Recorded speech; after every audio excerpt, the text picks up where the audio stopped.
మీ అనుమానం ఏంటి? ఇప్పుడు మాట కాదమ్మా, ప్రచారం చేశారా, పోని తిరిగారా, దెబ్బ మీద దెబ్బ కొట్టారు కదా. దేళ్లు పేదవాళ్ళకి అనేది రేషన్ కార్డు లేదు అనేది ఇవ్వలేదు. ఎన్నికల్లో 80% మున్సిపాలిటీలో కాంగ్రెస్ గెలుచుకోవడానికి రీజన్ ఏంటి అంటే, ఇప్పుడు కాంగ్రెస్ పార్టీ గురించి అయినా మీరు అడుగుతుంది. నవీన్ అన్న హుజురాబాద్ లో నవీన్ అన్న గారు కూడా మొన్న 3 days అక్కడ ప్రచారం చేయడం జరిగింది. మళ్ళీ కాంగ్రెసే గెలిచింది. అంటే ఇప్పుడు చూడండి, గత 10 సంవత్సరాల నుంచి ఇది గెలవడానికి కారణం కూడా నేను చెప్తాను. బీఆర్ఎస్ పార్టీ వాళ్ళు, అంటే టీఆర్ఎస్ పార్టీ వాళ్ళు గత 10 ఏళ్ళు పేదవాళ్ళకి అనేది రేషన్ కార్డు లేదు అనేది ఇవ్వలేదు. ఈ పేదవాళ్ళగానే మిగిలిపోయారు ఫస్ట్. తర్వాత డబుల్ బెడ్రూమ్లు అనేది వాళ్ళే అమ్ముకొని పేదవాళ్ళగానే మిగిలిపోయారు. కానీ ఇప్పుడు ప్రభుత్వం ఏం చేసిందంటే, రేషన్ కార్డులైనా, షాదీ అంటే కళ్యాణ లక్ష్మి, పింఛన్లు స్టార్ట్ అయినాయి, అదొకటి. మళ్ళీ ఇంకోటి ఏంటంటే, ప్రతి ఒక్కరికి, ఎవ్వరికి కూలోళ్ళకు కూడా రేషన్ కార్డులు లేవు. కొంతమంది ఆ రేషన్ కార్డులు లేక, ఆరోగ్యం బాగలేక చనిపోవడం కూడా జరిగింది. ఎందుకంటే రేషన్ కార్డు ఉంటే ఆరోగ్యశ్రీ ఉంటది కాబట్టి. దానికి ₹1 లేక వాళ్ళు ఎంత నరకం చూసారో. ఇప్పుడు ప్రభుత్వము ప్రతి ఒక్కరికి రేషన్ కార్డు వచ్చేలా చేసింది. ఫ్రీ బస్సు పెట్టింది. ఫ్రీ బస్సు కూడా ఎందుకు పెట్టారు?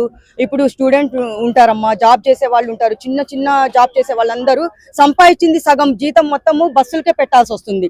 అలాగా అన్న ఏంటంటే, ఆడపడుచుల కోసము, చెల్లెళ్ళ కోసం, అక్కల కోసము ఫ్రీ బస్సు పెట్టడం జరిగింది.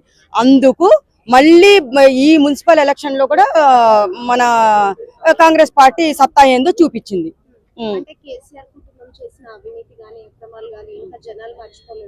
మర్చిపోలేరు. మరి ఎలా మర్చిపోతారు? దెబ్బ మీద దెబ్బ కొట్టారు కదా.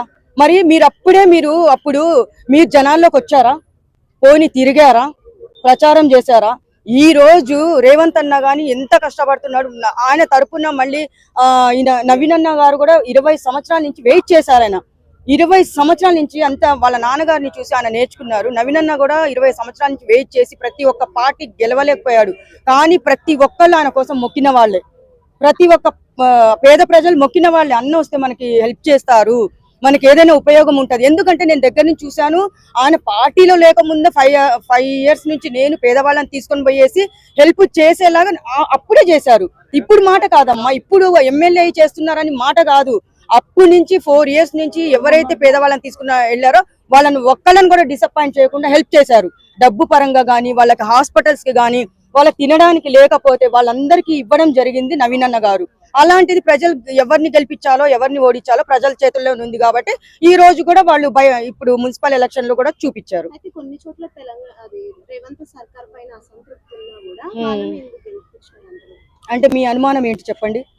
నాకు తెలుసు మీ అనుమానం ఏంటో. అంటే డబ్బులు పంచి గెలిపించుకున్నారు, ఓట్లు వేయించుకున్నారు అని చెప్పేసే కదా ప్రతి ఒక్కళ్ళు అదే వాగుతున్నారు. ఎంత మాట్లాడినా గానీ దేవుడు అనేవాడు పైన ఉన్నాడు. ఎవరి కష్టంకి వాళ్ళకి ఫలితం అయితే ఖచ్చితంగా ఇస్తాడమ్మా.